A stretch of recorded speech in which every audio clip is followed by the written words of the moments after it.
to the latest edition of Prep Talk on LaneCountySportsOnline.com, the one and only weekly internet-based radio broadcast dedicated to high school sports in Lane County, Oregon. I'm Chris Park, here with my partner Marvin Hammersmith.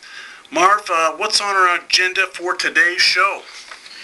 Well, Chris, thanks. We're going to be talking about high school football and high school sports in general.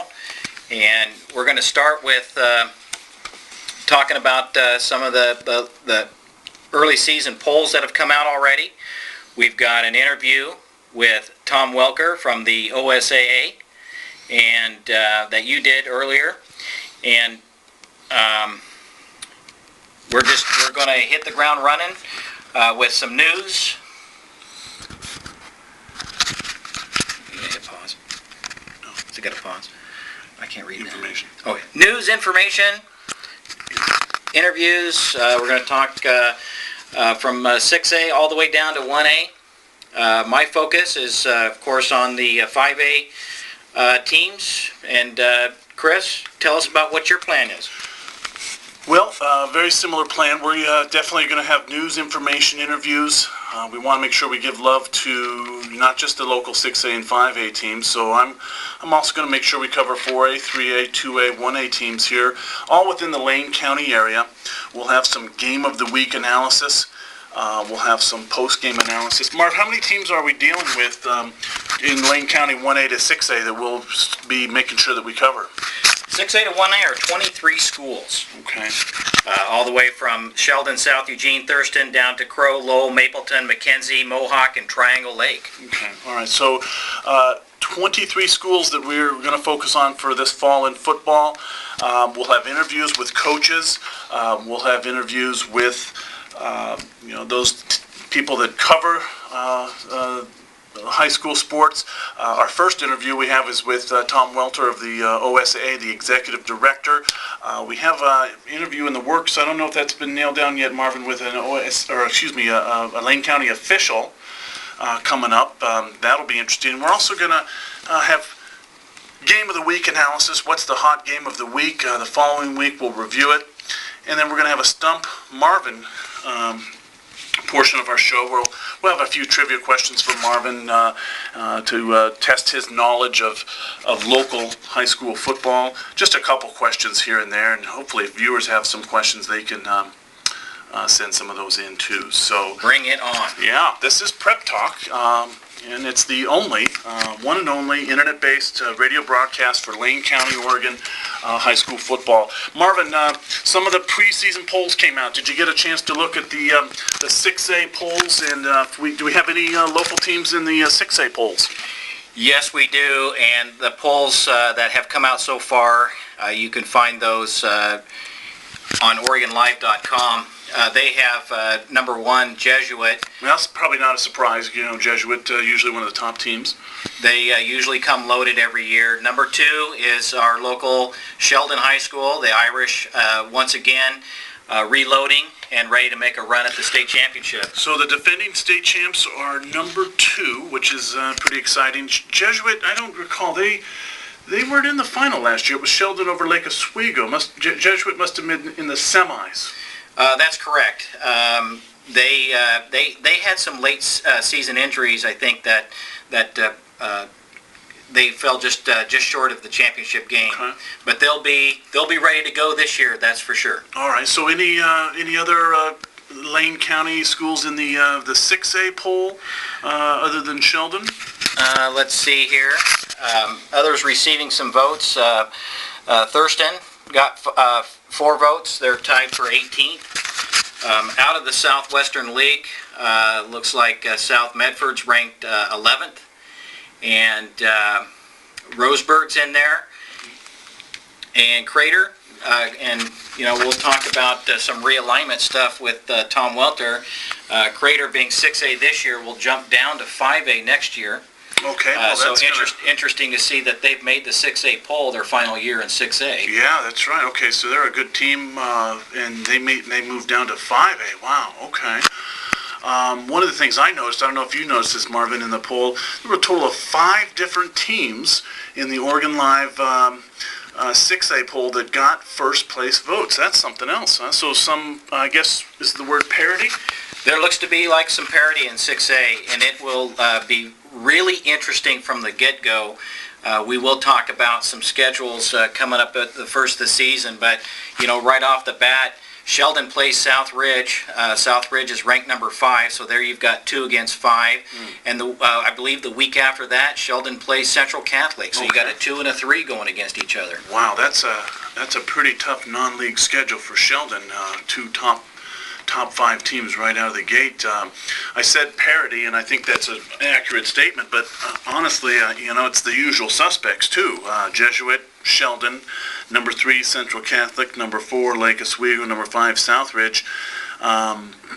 Those are teams that typically are in the top 10 in the last few years.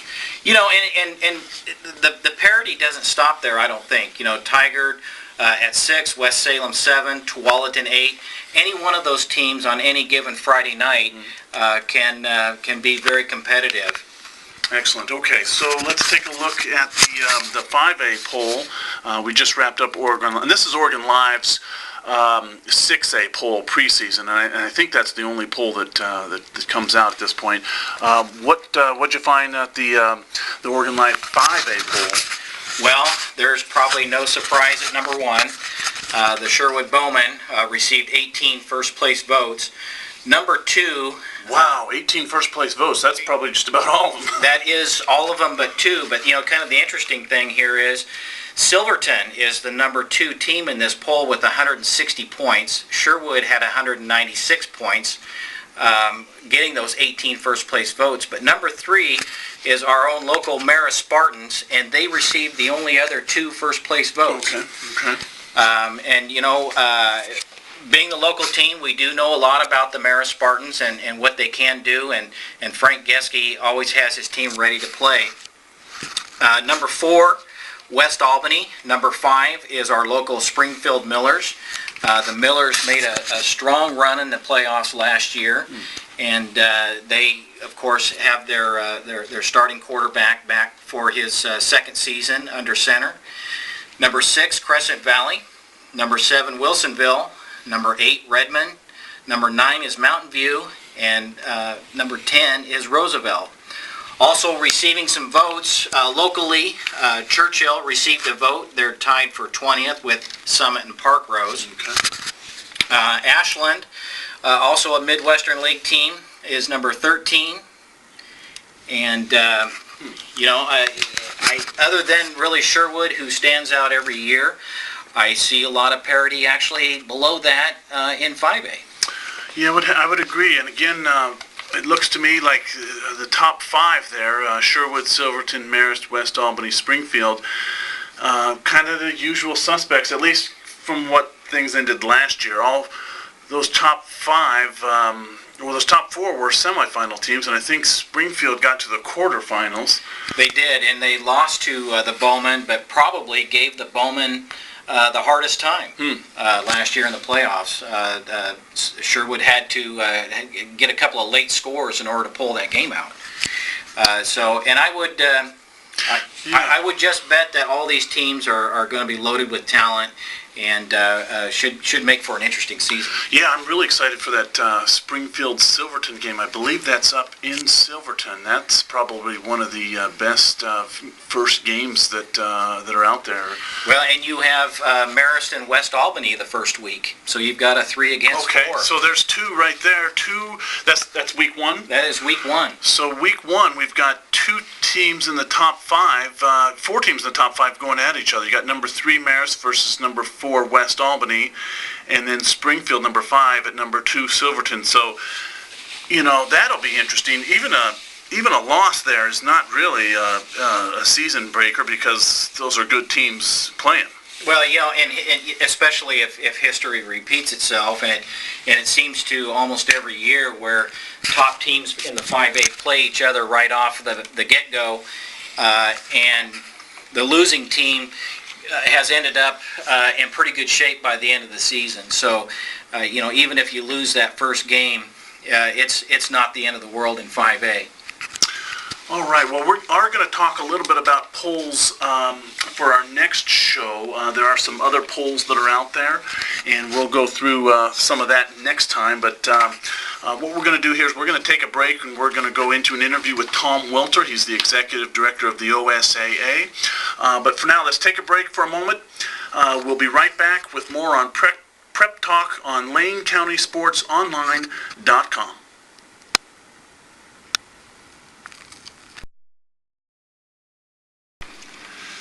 This is Chris Park of LaneCountySportsOnline.com. I'm speaking with Tom Welter. He's the executive director of the OSAA, the Oregon School Activities Association.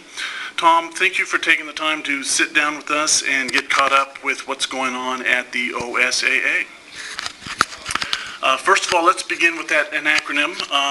OSAA, it stands for the Oregon School Activities Association. I think that's something that's often misunderstood or mistaken. That is the activities portion of the OSAA being left out or forgotten. Athletics is what most people think that stands for. Is that right? That's correct. Actually, the OSAA, when it was formed by school administrators back in 1918, we were an athletic association. At that time, all we were concerned with were athletic participation and competition among member schools. And then later in the 50s and 60s, and finally in the 1970s, the association in the late 70s took over supervision of band, choir, orchestra, solo music, speech and debate, dance, and cheer. And so, we now have, including the athletic and non-athletic activities, we have 116 state championships each year that we conduct for our member schools in 19 different activities, athletic and non-athletic. Wow, that's fantastic. So those are the kind of the activities that maybe people don't realize, is that there are band, cheer, choir, speech, etc. Excellent, very encompassing. So a little background on the OSAA. 1918 is when it was formed, and primarily as an athletics association. What was the driving force or issue behind organizing the OSAA? Well, in all honesty, I wasn't around. I've been around a long time, but not that long. But in all honesty, as I understand it, as people came back from World War I, and as schools started having competition between, and at that time, there was only one high school in Eugene and one high school in Salem, so there weren't the multiple high school districts that we now have, and people were concerned that when Roseburg went to play Grants Pass, that sometimes those kids might not be students in the school, but they might be loggers that have been out of school for a couple years. Yeah. And they said, hey, we need to get together and put down some basic minimum requirements that all of us are going to follow so that we have a level playing. We're all starting out on a level playing field. And the kids at my school that are eligible, I know that the kids at that opposing school have to meet the same requirements. So they started some eligibility requirements and some age requirements and full-time student requirements and academic requirements and things like that, so that we had equitable, fair, level playing field. So it sounds like something that's still the mission or the goal today, as far as it was driven by growth of more schools and more students, but also trying to make sure it's a level playing field for everybody. Can you talk a little bit about the goal or the mission of the OSAA today? Certainly, you're right. Many of the things that this association was founded upon in 1918 are still prevalent today. Our goal is to provide oversight, and really what we want to do, again, we're governed by our member schools. I think many times people think the OSA is Tom Welter and his staff or the OSA office in Wilsonville, and I hear schools say all the time, well, the OSA did this and the OSA did that. Well, the reality is in the fall of 2013, there are 293 schools that make up the OSAA, and they govern the association. We have 37 leagues across the state, and each of those leagues selects one superintendent or principal to represent them in our governing body. Our governing body, our Congress, so to speak, is what we call our delegate assembly. It has 40 voting members, and 37 of them are elected by the schools to represent their league. And we meet twice a year, and only the delegate assembly can change the Constitution, which includes the articles and the rules of our association.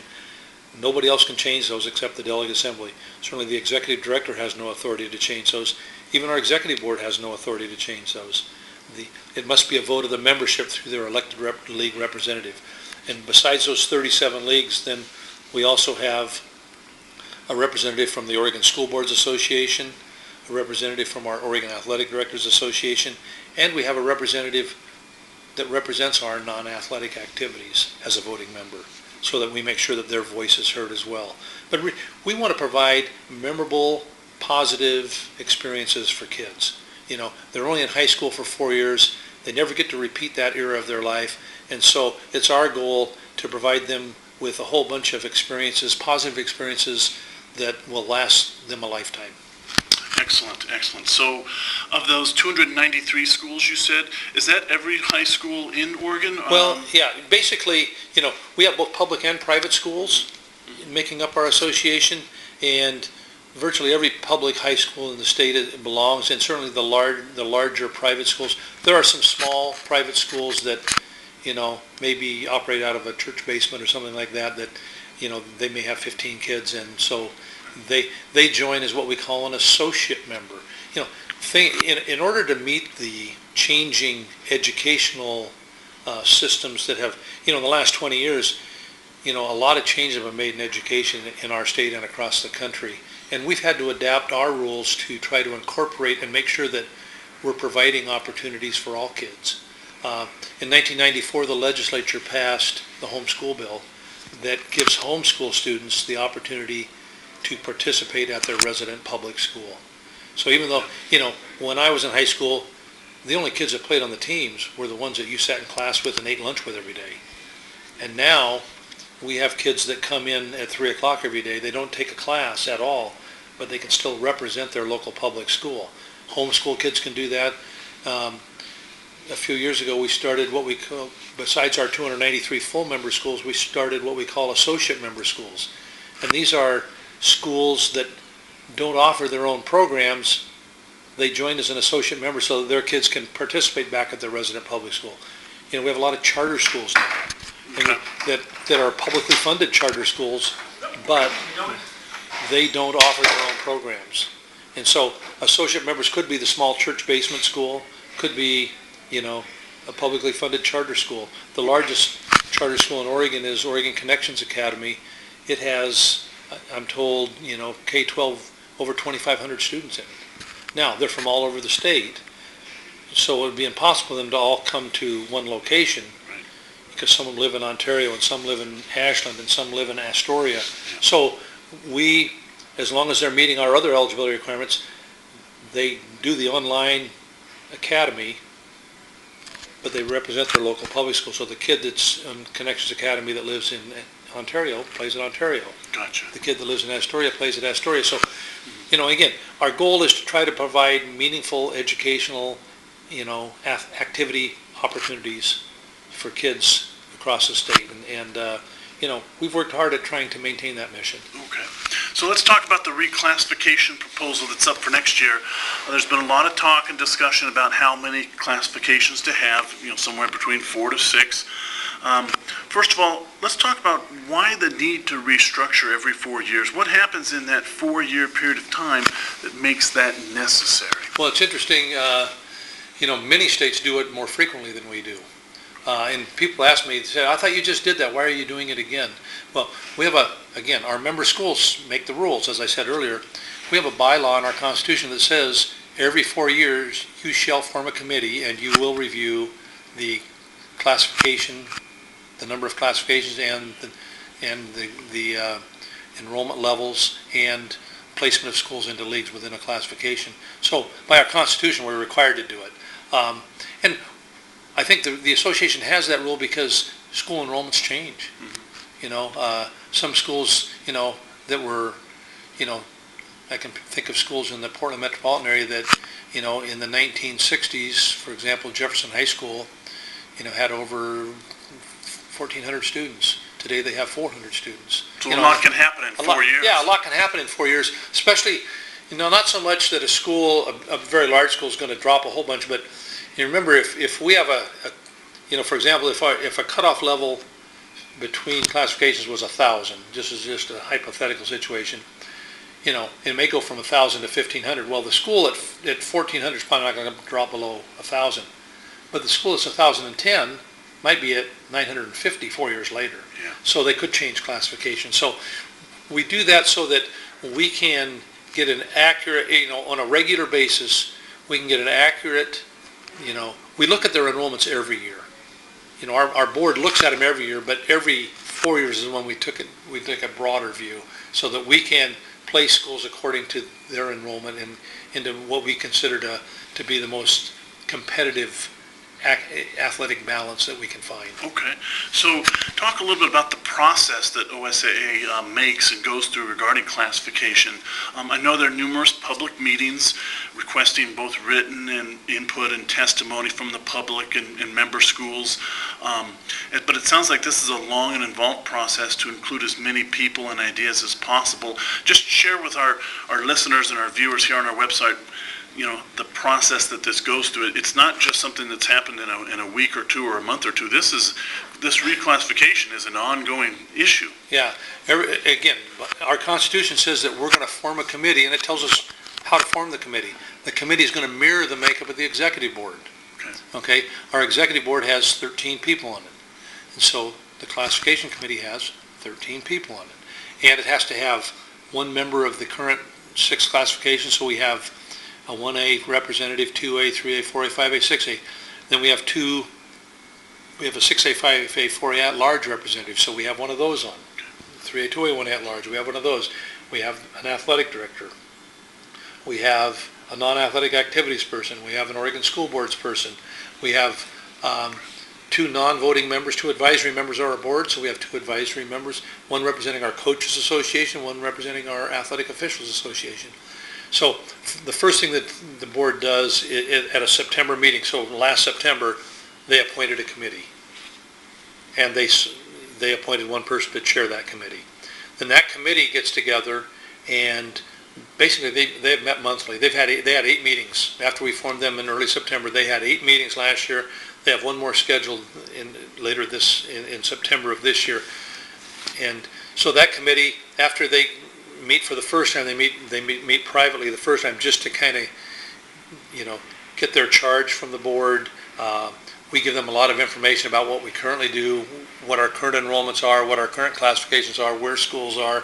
We gave them a summary of what the classification district committee did 4 years ago, so they know what decisions, what recommendations they made and why they made those.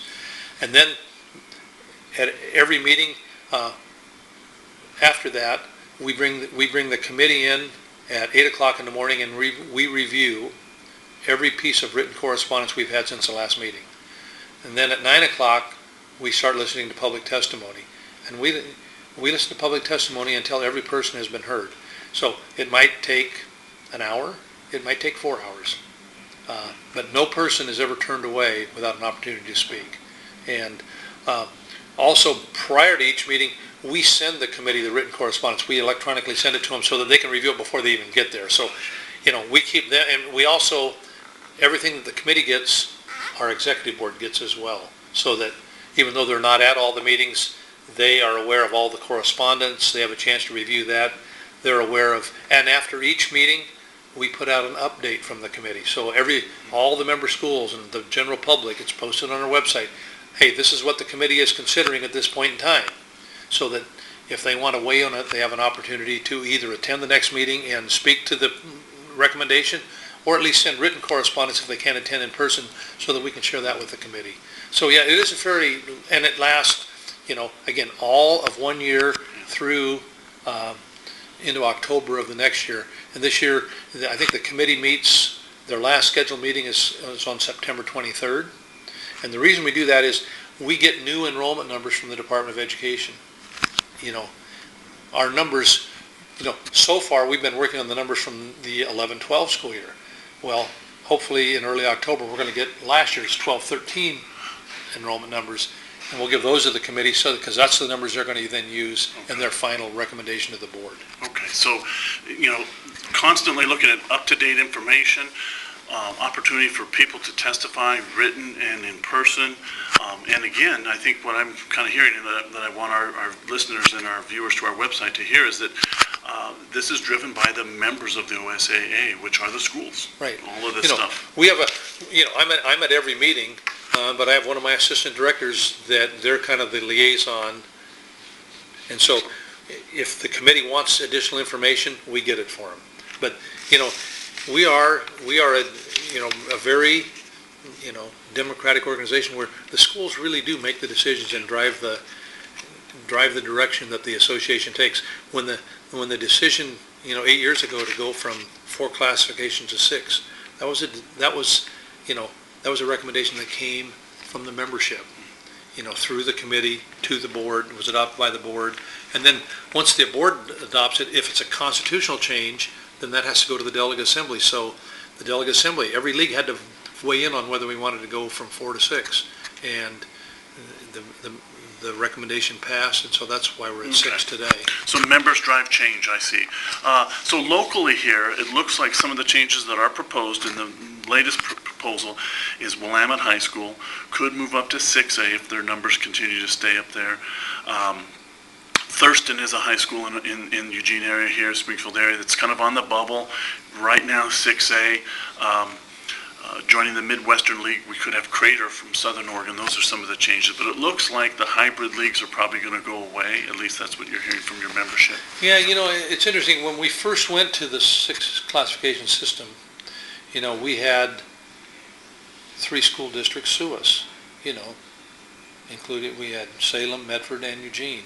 They didn't like their placement and the travel that it was going to entail. And, so we had to defend ourselves legally, which we were able to do. That again, whether the hearings officer, their role is not to substitute their judgment for our judgment, but did we violate a law? Did we violate a federal law, a state law, or did we violate one of our own policies? Did we not follow our own policies? And basically, we were able to show the court that we followed the policies, that we had a very open, democratic process. Ultimately, the elected representatives of the schools had to make a decision, which they did. And primarily the concern was about travel, because at that time, Salem was going to have to travel over to Redmond, and, some of the Eugene schools were going to have to travel down to Medford. And so, having gone through that experience, when we convened this committee 4 years ago, we said, hey, what can we do to help offset that concern about travel and expense and loss of class time and things like that, which again are very important to us. And again, remember, the people that are making these decisions are educators. They're school people. They have to work with the school budget. They have to deal with the loss of class time, knowing that the scrutiny on academic successes in our schools is under a real microscope at this point in time. But yet they felt that was the way to go. So 4 years ago we looked at it and said, hey, if we stay at 6 classifications, is there a better way that we can do it to offset some of those negatives that we've heard about? And so the theory 4 years ago was we created what we called hybrid leagues, where, and I'll pick Eagle Point, for example, just out of Medford. Eagle Point's a 5A school, and we said, hey, Eagle Point, during the regular season, you're a 5A school. If you want to play locally and play 4A schools or 6A schools, that's fine. But we're going to put you in the 5A for the playoffs. So you can play locally during the regular season and cut down your travel, but and then we will allow you to try to qualify for our brackets at the 5A level, because you're a 5A school. And we had hoped that would solve the problem, but that got approved. It went into play. And again, it's interesting because, I talked to my counterpart in Nevada. With the exception of football, they have hybrid leagues in every activity because of travel. And so, you might have a school of 200 playing a school of 1,400 in basketball. They do that to save money because it's so far, their schools are so far apart. So anyway, the hybrid thing, we thought it would work. It wasn't well received, so it appears that the committee right now is there won't be any hybrid leagues after this coming year, and we will go back to every school is going to have its own league. and hopefully that will be received, by the majority of the membership. This is Chris Park of LaneCountySportsOnline.com. I'm talking with Tom Welter. He's the executive director of the OSAA. Let's talk next about the formula, the power rankings used to determine the power rankings. There's been some changes to that. Can you go over the changes to the formula? Yeah, when we started the power rankings, we really tried to figure out a system, and again, this was brought on by the hybrid leagues. Let's figure out a system where, everybody plays different schedules and they play different teams, but we can try to make sure that when we it wasn't to qualify teams for the playoffs. It was strictly to put them in a bracket after they have qualified, so that the better teams weren't going to meet each other in the first or second round. They would meet later on, like in the quarterfinals or semifinals. And so when we started out, we did a formula, and it's all, obviously it's all computer generated, but we did a formula where we're going to take 25% of your winning percentage, 50% of your opponent's winning percentage, and 25% of your opponent's winning percentage. And it's been well received by the member schools. I think even the public, it's been pretty well received.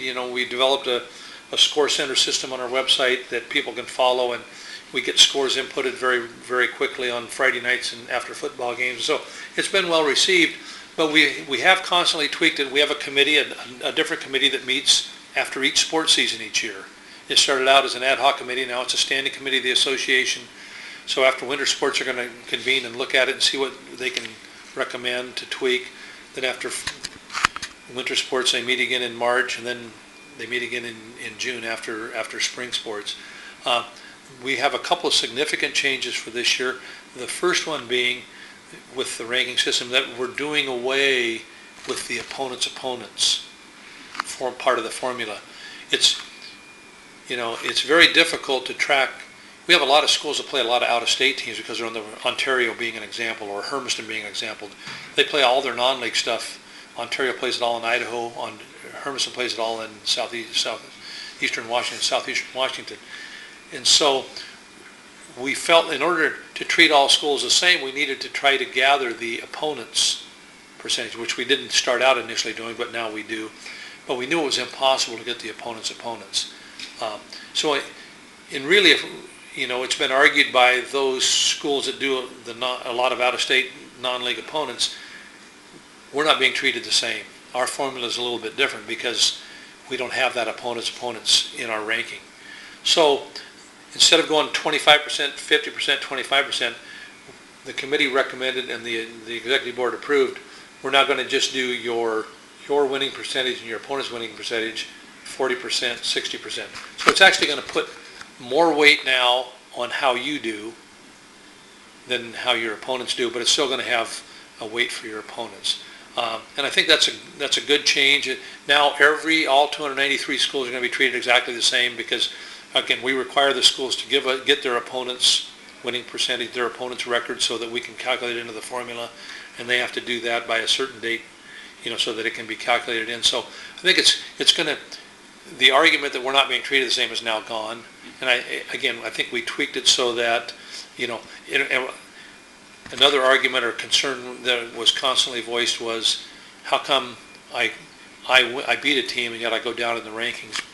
You don't count my winning percentage enough. Well, now, and there's a fine balance.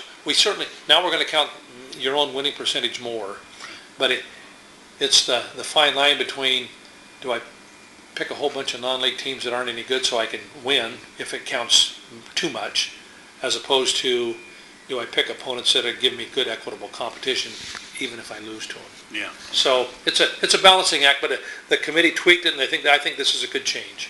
So the athletic directors actually voted 147-13, is that correct, in favor of eliminating the opponents' winning percentage? Correct. Okay, so this is how the OSAA works as far as the membership drives the changes, and that's a pretty powerful statement, 147-13. Yeah, no, and again, our executive board, the committee got that information, the executive board got that information, so they're aware of those things, and again, that's how I told people earlier today, if they don't like the direction the association's going, then get involved and try to change the direction we're headed. And again, knowing that the bottom line, at the end of the day, the executive board of the delegate assembly has to make a decision. Just like with classification district, on October 28th, we have to make a decision. And will we make all 293 schools 100% happy? No, that's mission impossible. But we're going to take all the input that we've gotten over the course of 14 months, and we're going to, professional educators who have been elected by their peers are going to make the best decision they can for the good of all schools in the association, and we'll move forward. Tom, just a couple more questions before we cut you loose here. OSAA recently completed a new TV contract of some sort. I don't really know the details there, but can you tell us just a little bit about that? It's actually a webcast contract. 4 years ago, we partnered. We used to be with Fox Sports Northwest in Seattle, and now it's called Root Sports. And they would come in and they would do our 6A football, or maybe our 5A, 6A football, and they would do our large school boys and girls basketball, and that was it. And it was very costly for them. Production costs, they had to back in the 48-foot semi, just like they were doing a Pac-12 game or something. And, pretty soon they said, hey, we can't afford to do that anymore.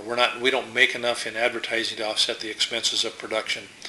And so 4 years ago, we signed on with a company out of Wisconsin called Play On Sports. And basically, they do live streaming of state championship events. So for the first time, we were going to get a lot more events broadcast, but they weren't going to be on linear television. They were going to be, over the website. And so we signed on with them. This is starting our 4th year of a 7-year agreement with them. And so instead of just doing the live TV that I just mentioned, right now we do all of our soccer championships, boys and girls, are live over the internet. All of our volleyball championship games are live over the internet. All 6 of our championship football games are live over the internet. Our wrestling finals are live over the internet. We even did in our speech tournament, we did after dinner speaking live over the internet. So we've been able to and all of our baseball, softball, which were never on live TV. Our championship games are all live over the internet. So we've been able to greatly expand, the exposure of all the great things our kids are doing and all the wonderful accomplishments by use of the internet. And with the increase in technology, you don't need a 48-foot truck. They have a van. And you don't need the big camera that takes 2 people to carry.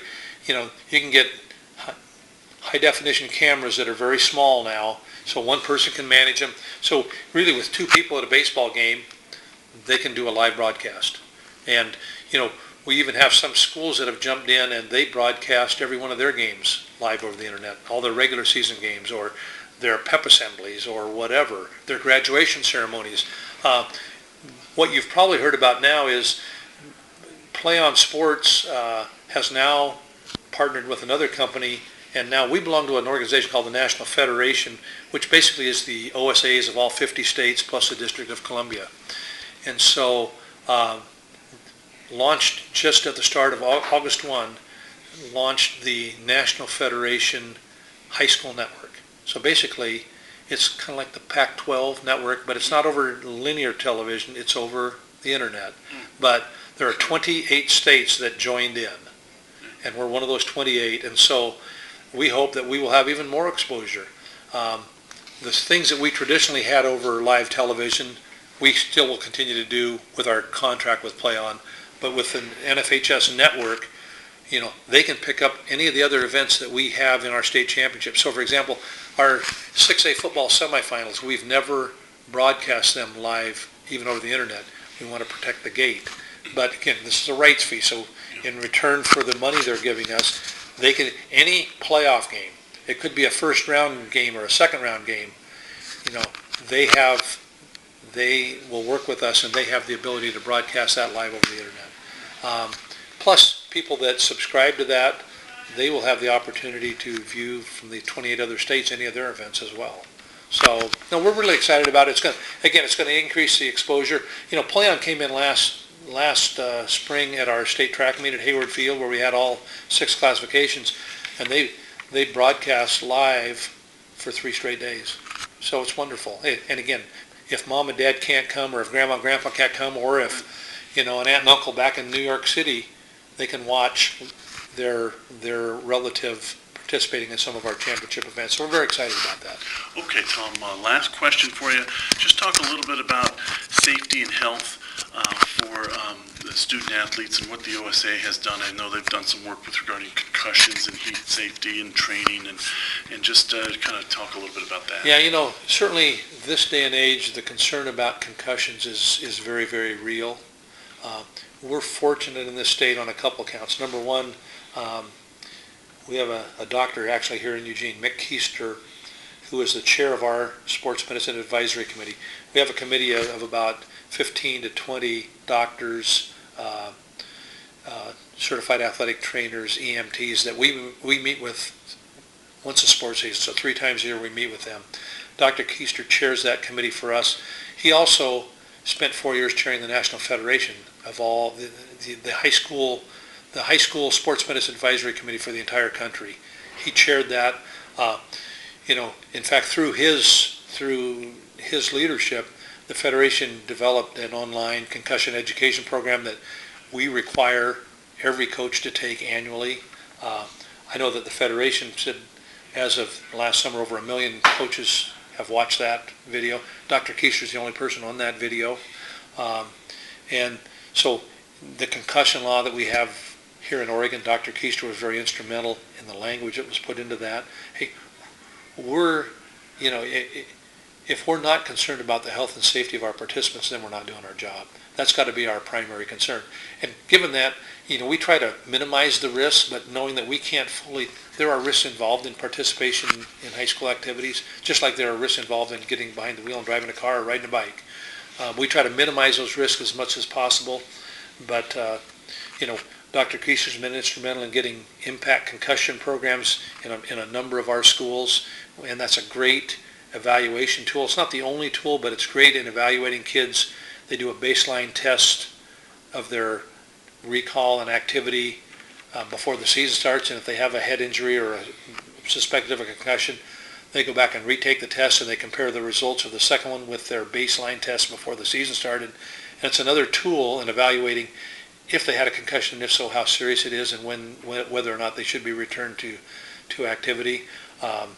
We're doing a lot with heat acclimatization. Unfortunately, there have been deaths in high school football, not in Oregon, but across the country, and they've been primarily in the first 2 or 3 days of practice when kids aren't in good shape and the weather's really hot and sometimes humid. Our website has a heat index calculator that we require our schools in the fall.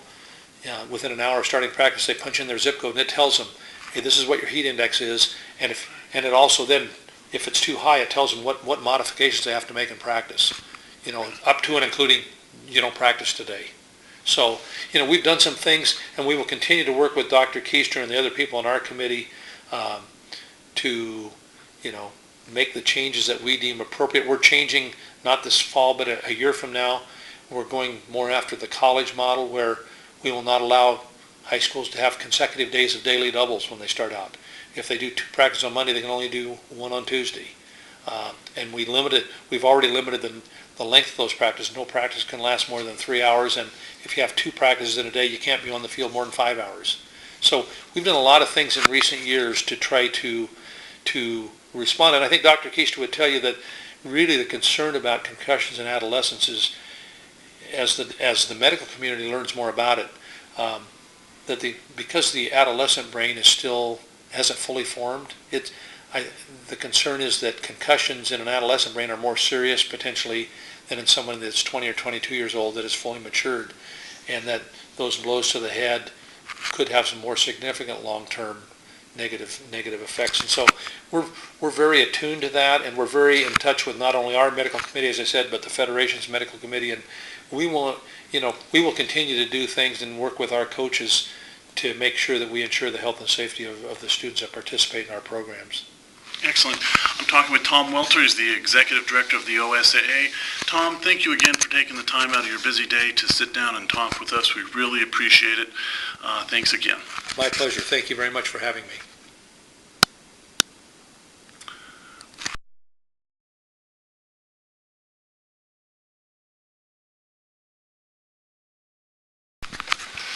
Welcome back to Prep Talk. This is Chris Park and Marvin Hammersmith on LaneCountySportsOnline.com. Prep Talk, the one and only weekly internet-based radio broadcast dedicated to high school sports in Lane County in Oregon.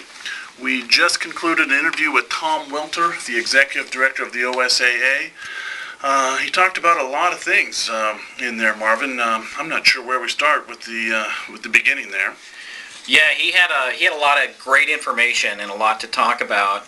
You know, there seems to be a lot going on with the realignment and also the change in rankings. Do you think realignment's probably the hot topic at this point, at least locally? You know, I think locally it is. You know, travel is always a hot topic here for the Eugene schools. You know, for so many years, they were able to just spend most of their time playing the local teams and didn't have to travel very much. And now we find ourselves on the road quite a bit. I think that, these guys are working hard to get it right. And I think that they do a nice job. You know, it sounds like a pretty democratic process, the way Tom Welter described that. He's got, first of all, it's driven by the members. The change is driven by the members. And I didn't know that until this interview, so that was great information. And input from every league, every athletic director. So it sounds like it's a very democratic process that takes a while. And every 4 years they need to do this because schools change. Some schools get more or less students. But, I was interested to hear that, locally it sounds like Willamette's going to be moving up as long as those... And he mentioned that some new numbers have to come in still, it sounds like. They do. So perhaps Willamette could be moving up. South Eugene had appealed to go down. It sounds like that was denied, and I don't know if that's still in the works. And Thurston, which I think is an interesting story. They're real competitive at 6A, but they're probably one of the smaller 6A schools. You know, and every school seems to have, from year to year it varies, but they seem to always have a strong sport. Thurston in the past has been known as, strong in quite a few sports, and for them to move down into 5A, I think certainly is going to make them very, very competitive in that classification. Yeah, I'm curious to see how that shakes out because they're right on the bubble. They could be 6A barely or barely 5A, and I'm not sure how that's going to shake out in the end. But I think the OSAA's most recent realignment proposal is number 7 or 8 or something like that. It is, from looking at their notes from their meeting, it looks like they're on proposal number 8. And, what a process to get that done, and especially they only started working on this about a year ago. So they've had 12 months to bring all that input together to come to this conclusion. So and like you said, it's still in the works. So we'll see how this pans out. But I get kind of excited because I see that realignment and what it does to some of our local teams, and where it could provide some pretty good matchups that we haven't seen in the past. Yeah, you had mentioned earlier, but one last thing before we move on to talk a little bit about the formula that Tom Welter had mentioned, but you had mentioned Crater. So the latest proposal has Crater possibly moving down to 5A from 6A. That is correct. The way the Midwestern League would look, of course, Marshfield is already moving down to 4A, so the Midwestern League is losing them out of that league this coming year. But how the league would possibly look is... So Marshfield would be a 3A school? No, excuse me, I didn't get that right. Marshfield would be go down to 4A. That is correct. Okay, gotcha. All right, so that's a team that is going to be out of the Midwestern League then, no more Marshfield, and that sounds like that's a done deal. It's just a matter of where Marshfield lands, though. I mean, they're pretty much for sure to be out of 5A. That is correct. Okay. They're playing a 4A schedule starting this season. Okay, so they went to the Far West League. They're going to be in the Far West League. Okay. Which actually improves their travel because, half of their games were coming up to the Lane County area, whereas now they'll be down with Brookings. They don't have to travel too far for Douglas. North Bend, of course, being their natural rival across town. Perfect. And then Siuslaw just up Highway 101, and then the South Umpqua Lancers, which is just down the road from Winston. So it shouldn't be, their travel is going to decrease substantially, and I think that's a good thing. And their student population has, so Marshfield going down I think makes sense, and I'd like to see that Siuslaw-Marshfield game. Siuslaw, that's a team within our LaneCountySportsOnline.com area. And I believe Siuslaw was in the semifinals of 4A last year. Right. So good year in and year out, Siuslaw is a good team. So we hope to connect with Siuslaw this year. Maybe we can get, I think it's Coach Tim Dotson over there. Maybe he can join us for an interview. So I had a train of thought there that I disconnected on. You'd also mentioned Crater. So where does Crater, in the latest, again, this is a proposal, so this isn't a done deal yet, but where in the latest issue is Crater? They fall here in the Midwestern League, so they will join both Ashland and Eagle Point from down south. And of course, Crater is just minutes away from Eagle Point. And then, of course, our Churchill Lancers, the Marist Spartans, North Eugene Highlanders, and Springfield Millers, along with, if Thurston drops down to 5A, then they would also join the Midwestern League. Okay. So a very, very well-rounded, nice league if it shapes up that way. Yeah, and it looks like in this latest proposal, I think they got Thurston at 6A, and let me just pull up some information here. It looks like they're 1,263 is their student number, their average daily attendance, and if I remember right, the cutoff for 6A is 1,260. So that's correct. And so that is so close, and those numbers could go either way, and it's really one of those things you can't predict. So population-wise and students coming in, they collect as much data as they can, but you just it's going to be right down to the last minute. But currently they do fall into 6A, but just barely. Yeah. Okay, well, let's talk about the formula. Just sort of a post-interview analysis with Tom Welter. We had the formula is going to change, and if I'm getting this right, it sounds like they're going to be dropping that third variable in the formula, the opponent's winning percentage, which I'm glad to get rid of because that was giving me a headache. Well, it did me too, and I like how he explained really the way they went about that, and I completely agree with him. It's almost impossible to get that data from those out-of-state teams.